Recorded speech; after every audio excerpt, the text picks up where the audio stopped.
want y'all to focus on the Christianity of it all, okay? I'm going to start the clip out with how I want you to listen to how well he describes the key words and phrases of Christianity, like the things that are most important. He literally breaks down what Christianity is supposed to be.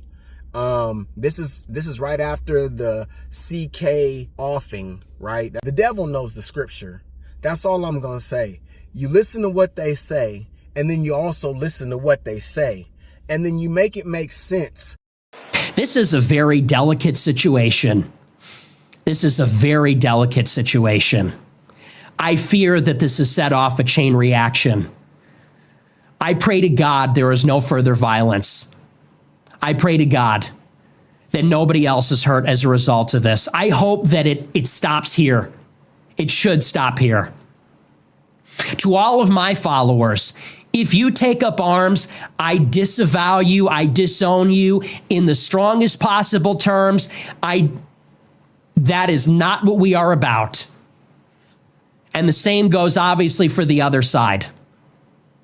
And I want to make that very clear. It would be a profound moral, political mistake for anybody to take the bait and to engage in any kind of reprisal, retaliation, revenge. Remember, we are the good side. And what makes us good is that we have Christ. What makes Christianity and Christ so different from the other religions is that our religion is based on the bearing of suffering for the sake of even those that persecute us. An overflowing of love, an overflowing of self-giving love, so much of it cannot be contained. An unconditional, absolute standard of love for all of God's children, even those that are misguided, even those that persecute us, even the most heinous among us. That is what makes us different. That is what makes us good. You think you're good? You're not. You are not good. I am not good. You are a man. I am a man. You are a sinner. I am a sinner. We cannot save ourselves. We cannot save this world. God can save us. God can save the world. And God saves us and God saves the world by drawing all of us up onto the cross with him. And we join not just in his glory, but in his suffering. Real suffering, not imaginary, not a nice story, real suffering, real death, real destruction, real misery. We bear a cross like Christ bears a cross, like his disciples, like the martyrs, like the saints bear a cross. And you better get comfortable up there. Drink up. And you bear that cross, not for your kin, not for yourself, not for your children, which are an extension of yourself. You bear that cross and that suffering. You drink from that chalice for your enemies. He said an overflowing of love. Love. Some people might say, well, what's love? Love is something to different people. No, there's a scripture. There's a scripture that says exactly what love is in the Bible. Love. Just remember that. Love. So much so that it cannot be contained. You are a diversity hire. You are a DEI hire. You pander. You know, and she thinks she's some kind of boss bitch. Yeah, you're a bitch, but like you didn't get that way because you're a super smart boss. You got that way because you're super bitchy black token. Like, it is what it is. So I don't know that anyone's ever told her that. But that's the obvious and I'm kind of done with all the Uncle Toms. In a way, I'm done with all the Uncle Toms. I'm done with Jason Whitlock. I'm done with Candace Owens. I'm done with all the Uncle Tom token blacks. Like, you're not that smart. You're not even that conservative. You built your career on a grift that is now dead. You were hired when diversity quotas were a thing. You were hired when white guilt is a thing. I don't feel white guilt. I never have. DEI is over. So now you're done. You need to be fired. Like, you're done. They're trying to cram this down our throat. These people that are not like us. You know what Americans want? It's pretty clear when they elected Trump. Trump got up there and he didn't say, hi, we're going to bring the workers of the world unite. You know, black, Hispanic, and white workers for populism. Let's unionize DoorDash. Trump went up there and said, they're bringing drugs, crime, they're rapists. You know, he said, I'm calling for a shutdown of Muslims coming into America. You know, we're going to say Merry Christmas. He was like this close to saying the N-word. You know, like, that's what Americans want. That's what this guy talks like us. He's our hero. He said, I'm your voice. America's going to be majority minority by 2042. And the country's going to be minority white.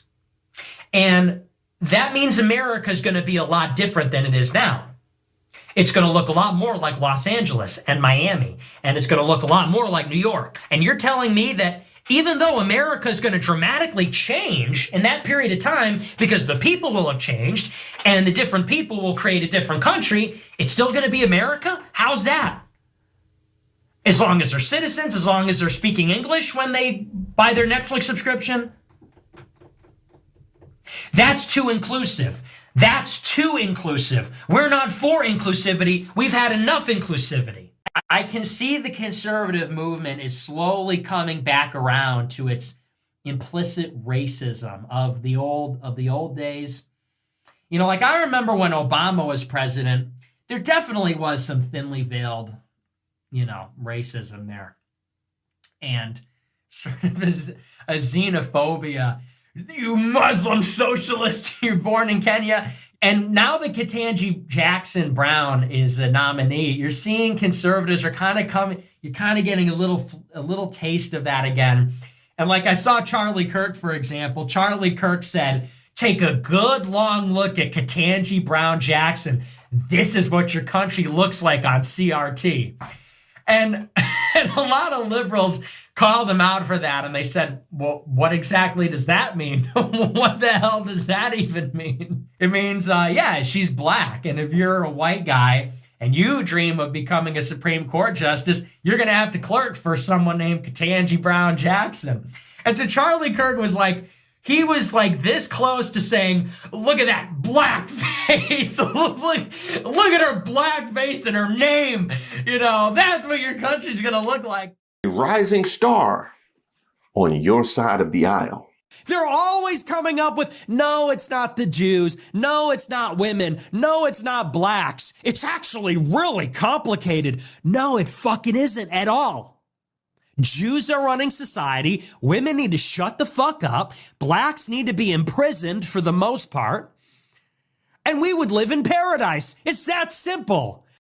Jews are running society. Women need to shut the fuck up. Blacks need to be imprisoned for the most part. Would you like to clarify what you meant there? That's all true.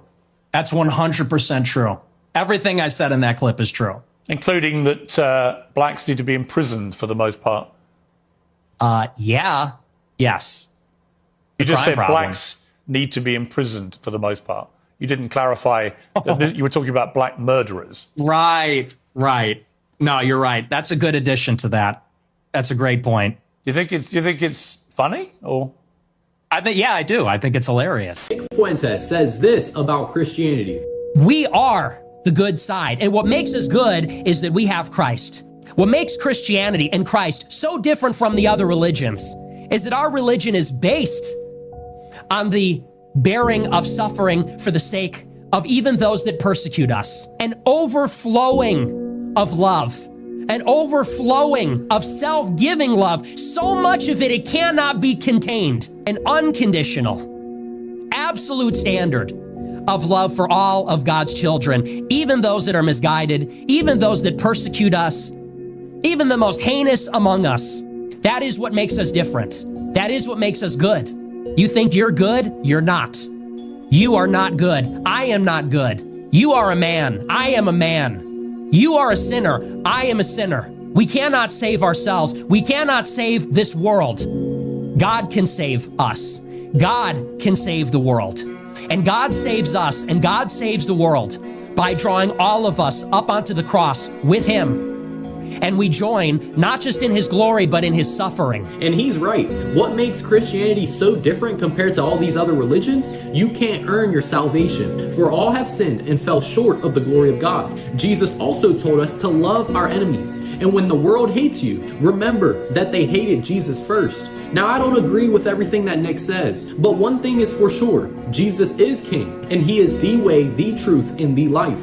If you enjoyed this video, share it so we know, and let me know your thoughts in the comments. He used Nick Fuentes to promote the truth of Christ. And then at the very end, he says, now, I don't agree with everything that Nick does, but this is the truth. Thanks for listening. Bullshit. This is the same hypocrisy and manipulation that these people do on a regular basis. They promoted Nick Fuentes. They said, well, he's not perfect, but they don't push any of the other negative things that he's done. They even put the cute music in it to get you all soft and pull your guard down so that you can spiritually be, what's the word, intoxicated, so that you can't even recognize what the truth is from the lie, because they screenshot a portion of the video. This dude doesn't address the issues within the community. He doesn't address the fact that there is a lot of hateful people out here threatening to kill people. Tyler Robinson is the young man's name. He was turned in by his father, former law enforcement, former sheriff, minister. He comes from a MAGA family. His grandmother's on record saying, I don't know anybody in this family who was a Democrat.